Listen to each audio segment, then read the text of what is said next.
Lightning like Steve McQueen, I'm in the fast lane when the light turns green. And I built tough, I ain't nothing but grit, cause I made rugged blood, sweat, and spit. Yeah, like a horse I fly, better push yourself in for a bumpy ride. I like to play hard, but I work harder, and I weather the storm cause I'm built stronger.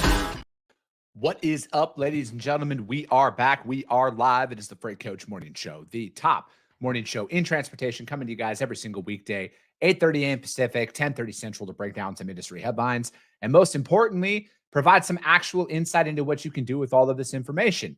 If this is your first time tuning in, welcome. This is the real side of freight, ladies and gentlemen, and I say that on every single show, and what I mean by that is I only speak to transportation professionals on this show, as well as my twice-a-week long-form podcast, because I want to speak to the right individuals who have done what you're looking to do or who are currently doing what you're trying to achieve, so you can take that, apply it, utilize it, and see a meaningful difference in your business and your life. It's one of the many, many reasons why I proudly fly that American flag behind me every single day. A, we're the greatest nation on earth, but B, I'm living my American dream, and I want to help each and every one of you live yours as well.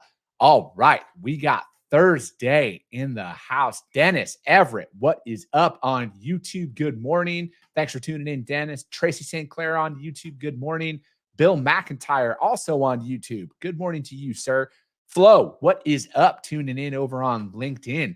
I love it, you guys. Yeah, it goes back and forth on LinkedIn and YouTube, and it seems like the stream quality is better over on YouTube, you guys. But to each their own. I go live on all that stuff. And yeah, you guys, we got freight. Let me see here. Mark Jones, create a good day. Thanks for tuning in, Mark.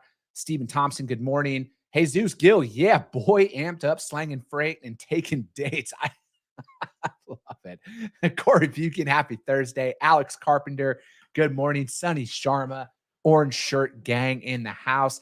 Zach Lonergan, what's up, brother? Good to see you, my man. And Barry Presley, happy Thursday to you. Yeah, you guys, we got some articles to break down. It's going to be a solo show today. I'm getting some guests lined up again. It's around the holidays here. It's tough to get some people all dialed in, but we'll do that. And, as always, guys, we're going to break down the articles. We're just going to give you my perspective on the industry. And I will upload all the links to all the articles that we talk about onto the YouTube channel, as well as a Coffee with the Freight Coach audio only replay, which is on iTunes and Spotify almost immediately after the show. Stephen Title, good morning to you, sir. Happy Thursday. Katie McDermott, first timer here. Let's go. Thanks for tuning in, Katie. So I always do these things, back when I started creating content, you guys, and, Thursdays was always like Thursday Thought Topic was the video that I had always done. And to help manage my time properly, I don't really do any of those posts anymore. I just pretty much do my live show as well as my podcast for all the content that I put out there, because I'm actively building my freight brokerage. You guys, I'm making sales calls. I'm dealing with all the stuff that kind of comes along with this. And, from my perspective, I see a lot of, I see a lot of posts on social media right now that are not geared towards actually talking about the realities of what a lot of people go up against, right? It's one side or the other. It's the over dramatic doom and gloom, or it's this is why we're better than everybody else. All of it's bullshit for the most part, you guys. I'm gonna be honest with you. All of it is, a lot of people are just creating stuff for the sake of creating it. And I'm all about content, and I'm all about building brands and everything, but I want to only focus in on like what we go through in this industry. And it's one of those main reasons why I don't get into the broker versus carrier versus shipper debate, or the double brokering, bad, fraud, bad, and just rely on that stuff, because you guys, frankly, it's always going to be a part of the industry. Fraud, crime, all of that is going to be part of the industry, no matter what technology is out there. And, you need to focus on how are you training your people, right? Because you can't out software bad training, right? And I think that's one of those things that you see out there is they think that there is a quick fix of, here, just use this piece of software and all your problems go away. And that is not the case at all, right? We need to be in the mindset of us constantly training our staffs up on dealing with a lot of the situations that are always going to be a part of it.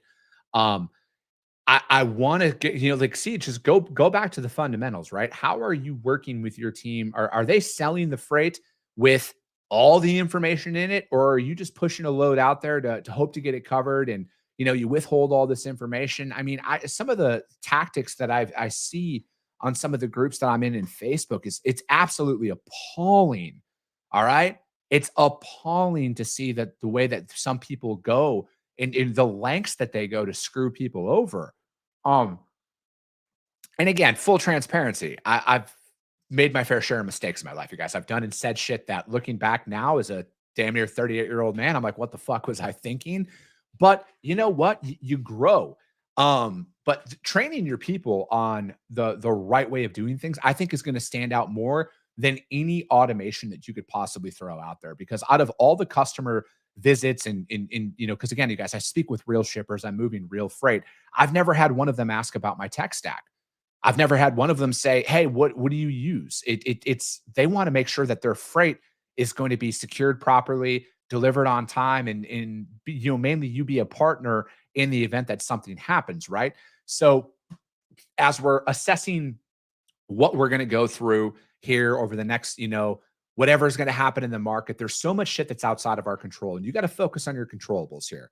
If your staff or your team is lacking in a certain area, fundamentals, I truly believe the fundamentals of this industry are going to win out over the next 12 to 18 months.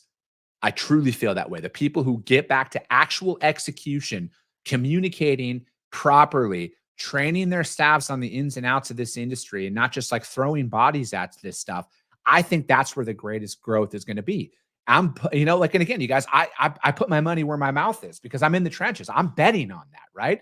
I'm betting on that's what we're going to do every single day is doing what we say, and then making sure as we hire and grow, we are going to put the right people in there, and they're going to have a continual training, because training to me is a zero sums game, right? There is no level of training that anybody can get where they're going to be good, because situations arise, you guys, things are going to happen.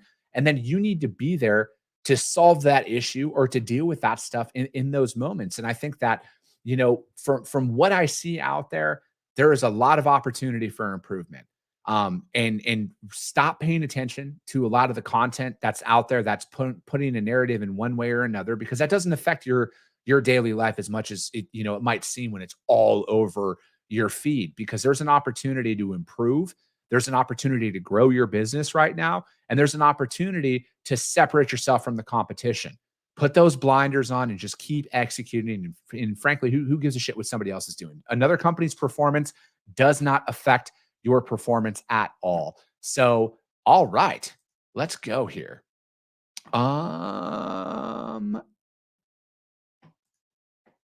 Sorry guys, I got some, like I said, I got freight moving here. Anyway, Micah, what's up? Good morning here for the transparency. Appreciate that.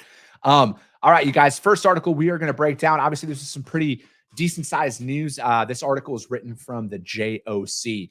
Oh yeah, one more thing before we get into the articles. Tomorrow, you guys, is the Q&A show. Okay, so every single Friday, we do sales and operations related Q&A. So if you have any questions for the transportation industry, drop them in the chat today, or you can DM them to me on LinkedIn, and then I will answer them on tomorrow's show. I already got a couple that have came through over on YouTube, but yeah, drop those questions in there and I'll answer them live on the show. Again, I get a decent amount of DMs throughout the week, and I just don't have the time to respond to every single one of them properly by answering their questions. So that's why I do a Friday Q&A show designated for that. Anyways, back into the articles here. This one was from JOC, and this was the LTL carriers reap the lion's share of Yellow's terminals in auction. This to me was this is a pretty big deal, right? Like, they are Yellow's terminals. Like, it's crazy that it was at like almost at $2 billion of what they sold just on the terminals alone, right?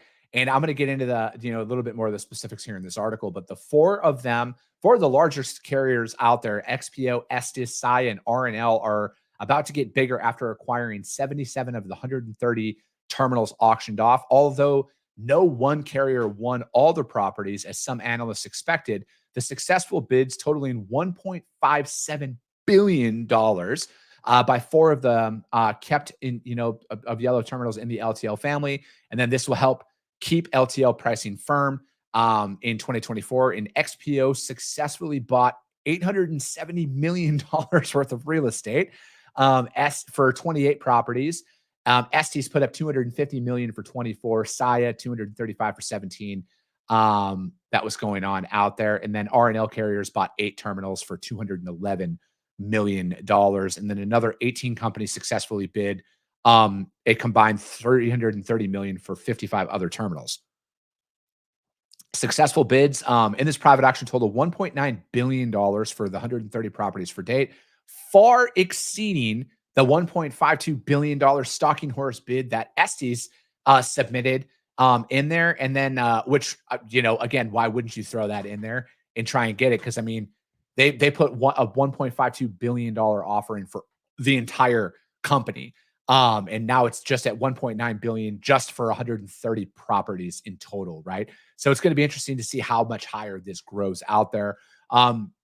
In the eyes of large LTL truckers, these terminals represent once in a generation opportunities for controlling the market share that's out there. The bidding is far from over. There are still 46 company-owned properties that remain to be sold by auction, plus an additional 149 terminals yellow leased from other companies. The owned terminals is still being this is insane. Almost 3,200 dock doors are still available for auction. And then it's still, it's some of their best properties are still up for bid that haven't sold yet. And then let me see here. I'm just kind of skipping around. The terminals add density to the network. Transportation property broker Moran believes Yellow could have gotten more for its property in a public auction. The bidders are paying $200 million premium, less than 10% over the potential sale price of these terminals had just sold them in the public. If finalized later this month, the winning bids will keep getting large numbers of those terminals. And then the big exception is the $51 million sale of 13 yellow terminals to Knight Swift, which is expanding out there. And that was my dark horse the whole time. I thought Knight Swift was just going to go in and buy the entire operation, but that proved to be a lie, which, it is what it is. I just talk shit into a mic. I was just guessing. And then it goes on to say capacity will not flood back into the market, which will help keep LTL carriers pricing the same. I think, and then also here, the need for capacity, the biggest bidders for their properties need additional capacity. XPO said that its LTL shipments increased 3.8%, although XPO was not engaged in pre-auction bidding as its closest rivals in revenue size. And then Mario Hark, their CEO, said, we're adding new doors in markets where our investments in capacity can sustain more growth over time. Saia said on Monday that its daily shipment count in November was up 19% year over year. The addition of these new facilities further our multi-year strategy of expanding. I think that this is a great thing for the LTL industry as a whole, right? This is one of those situations that they're going to be able to expand out, and then they're going to be able to get immediate results for it, right? Because it's that buy versus build analogy that you see out there in the M&A space, right? Are you going to buy real estate out there? Because again, I'm thinking about this from, the Phoenix, Arizona market where I live. There's construction nonstop for warehousing and everything else going up all around the city. Some of that stuff could be 2 years out. What does that purchase price look like as opposed to the purchasing of existing buildings that have the infrastructure in place that you can instantly start cross-docking and moving freight through? So it obviously it's a lot of money. I'm not trying to say that it's not, but I think that, to get that revenue back is going to be a lot quicker recoup, right? Because, that's stuff that goes through my head.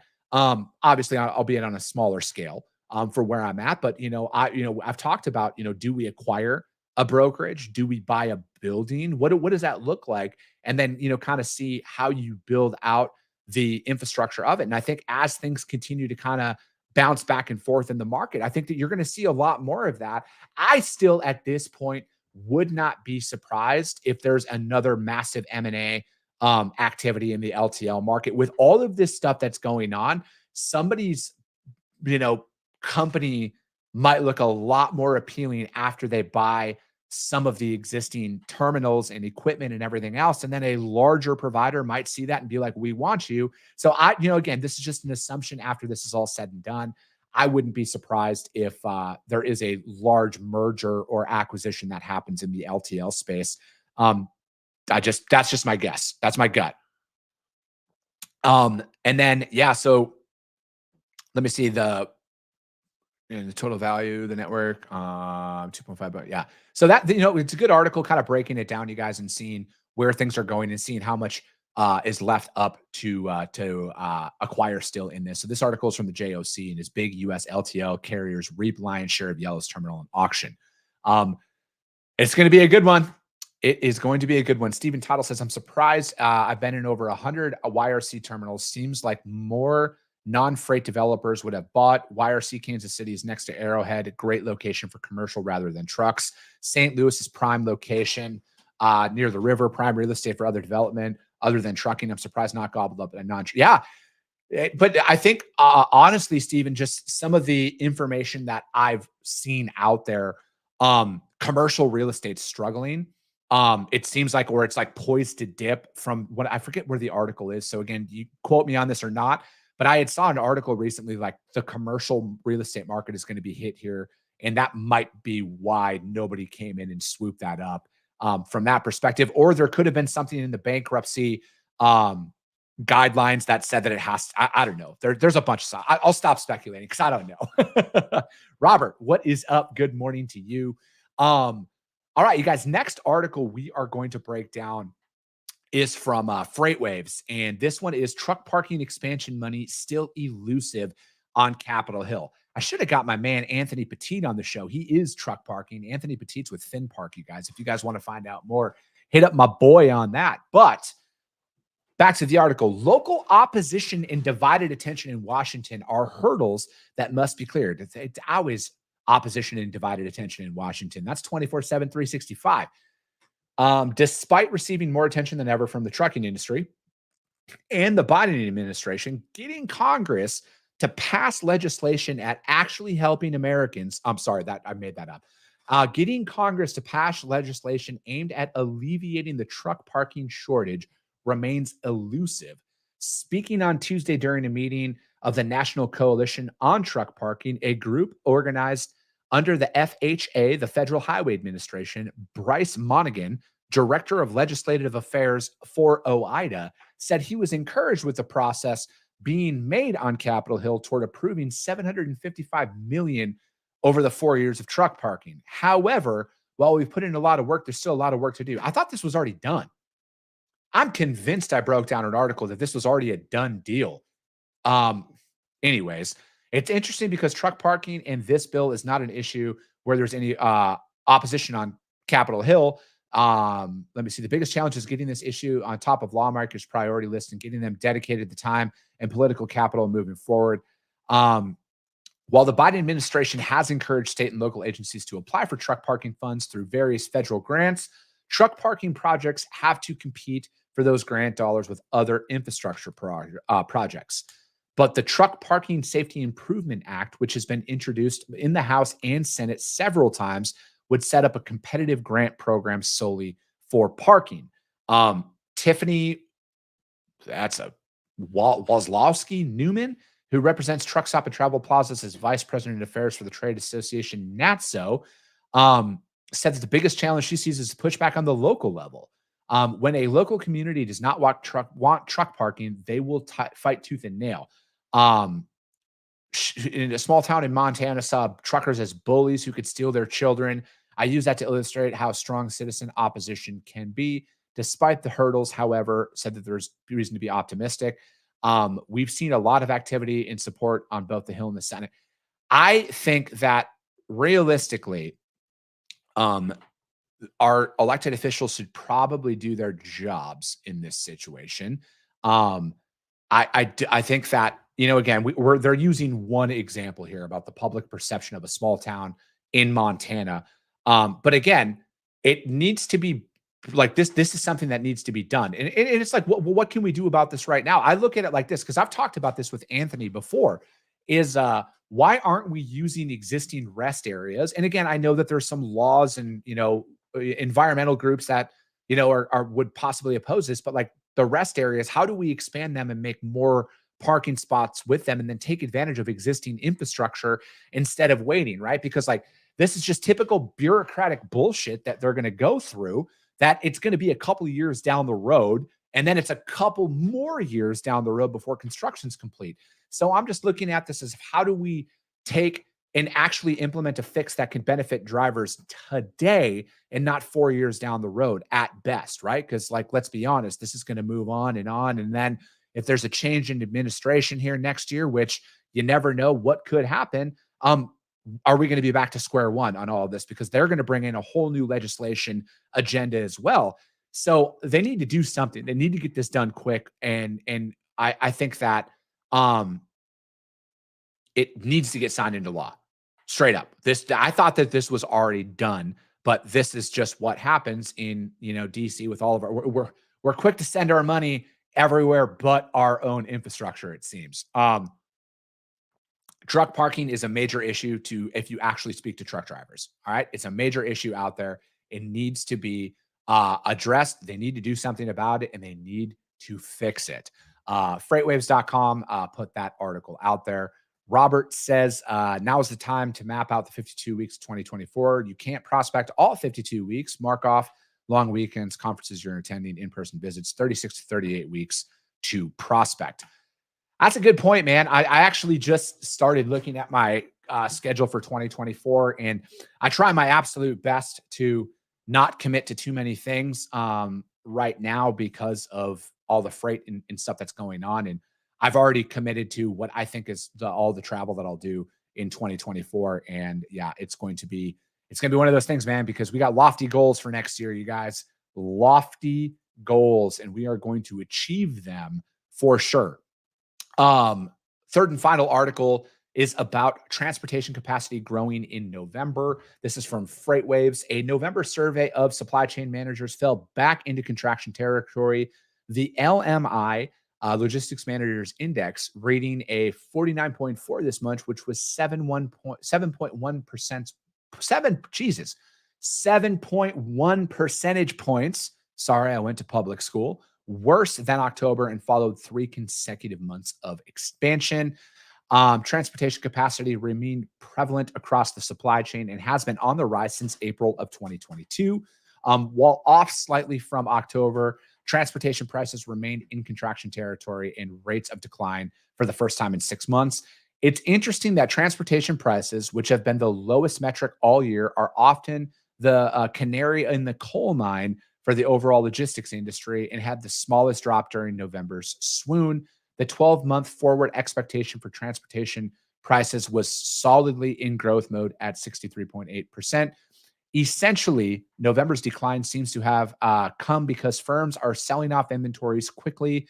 The previous large decline from April 2022 happened because firms had too much inventory. Even with new space coming online with warehousing, remained on the rise, albeit 6.5 points lower than October. Logistics Manager Index is a report that they put out once a month. And, it does show that rate, because of the outbound tender rejection index is pretty low. But, some of the data that I see, so I'm just basing this off of the freight that I'm actually moving and the customers that I'm actually working with. I've seen a decent uptick on tender rejections here recently, a very noticeable amount, where a customer of mine was only sending about 10 to 12 opportunities nationwide out on the spot market. And now it seems like it's about 10 to 12 an hour are coming available here all the time. I'm not saying that any of this data is wrong by any stretch of the imagination, but what I'm seeing out there in the market is opportunities are starting to become more and more prevalent in the market. And then also, I'm starting to see capacity tightening up in certain markets, and I'm starting to see rates increase from carriers. So, like I've said all along, you guys, my initial gut is you're going to start seeing things change after Labor Day. of this year. And, it's kind of seesawing on that. And, my gut tells me that you're going to start to see a drastic change. Probably more of a gradually drastic change, if that makes any sense, in late Q1, early Q2 of next year, I think is when you're going to start to see things shake out. Obviously, that is all completely dependent on the geopolitical situation of all the shit that keeps popping up all over the world. And I just think, though, that at the end of the day, you guys, no matter, and this is the whole point of this show. This is just coming from my perspective by somebody who's actively prospecting, who's actually built books of business in this industry, and who is currently building a brokerage right now. There are plenty of opportunities that are out there. All right. There are plenty of opportunities. There's freight that is moving. It's just, where are you going to position yourself? How are you going to take this in? Are you going to take something like this article and be like, all right, I'm done for the year? Or are you going to take a lot of this information and double down on your strengths, right? Because that's what you need to do. You need to double down. Maybe take this time to reassess who you're going after and what you're going after. I think that if your sales strategy is to go after and cast a wide net, I think you're going to be in a tough position here. I think a lot of the rejections and stuff that you're getting are going to continue with that. I always talk about the niche, you guys. Hyper focus in, get into a specific market, own your backyard, and then really push that here coming up this year. Because I think that it's going to be just as hard next year to get shippers. I truly feel that way. I think that what a lot of you are experiencing right now from a sales perspective is completely normal. Okay. And this is going to continue next year. All right. This isn't going to magically get better because the market's going to turn and capacity is going to, if anything, capacity is going to tighten. All right. Capacities are going to tighten, but you want to be in that position, because I look at it like this. Everybody who bid RFP freight and locked in pricing for all of 2024, tender rejections are going to start to spike. All right. Because all of these people who bid cheap to retain lanes, which we all know that that's what happens, right? For those of you who are newer to the industry, or maybe you've never filled out an RFP, there are a lot of large players who bid bare bottom prices on that to retain the revenue, because they're publicly traded. They can sustain some losses and some break evens and everything else. But eventually, when that equilibrium hits, tender rejections are going to start to rise. And then you're going to start seeing all these media reports saying tender rejections are rising. Nobody saw this coming. That's just what happens when people go in and they bid super cheap to win the business, and then they're going to start rejecting it, because you can't lose $500 a shipment. Okay. That's exactly it. You can't lose money all the time. You can break even. You can maybe make $50 here and there, but eventually it's going to flip. Right. And then that's why you need to continue to prospect, because everybody's good right now. They're going to continue to be good in most of Q1, but eventually it's going to happen. And then where are you going to find yourself? Are you going to keep the end of 2023's frustrations rolling into 2024? And you're going to sit here and say, oh, I'm not going to prospect? This is the time where you can get out there, you guys, and really make your case on why you are different than everybody else. But that article, freightwaves.com, transportation capacity grows faster in November. Let me see here. Katie McDermott says, says that's encouraging to hear. I keep hearing bleak outlooks. Katie, I mean, people can take this as unconventional. I don't subscribe to mainstream narratives on anything, because I can't go to my kid and say, sorry, buddy, the newspaper said it's tough out there, so you're not going to eat. I don't subscribe to that shit. I'm going to find a solution no matter what. Robert says Canada volume until end of October 23 was rocking, but with USA Thanksgiving volumes have died. And then I was expecting Canada is usually 8 to 10 months behind the US in trends. Are we talking fashion trends or freight? I'm just kidding, Robert. Katie says, dang, this is fantastic. I'm sending so many brokers I work with to this show. Thank you, Katie. I appreciate the support, you guys. And to Katie's comment here, you guys, if you guys got value in what you heard, subscribe. You guys, share it out there to your network. Most importantly, you guys, this is how we help more and more people. All right. It's because if you see value, your network's going to see value as well. We'll be back tomorrow for the Q&A show, 8:30 a.m. Pacific, 10:30 Central. I appreciate you guys. I love you guys. And we'll be talking to you soon.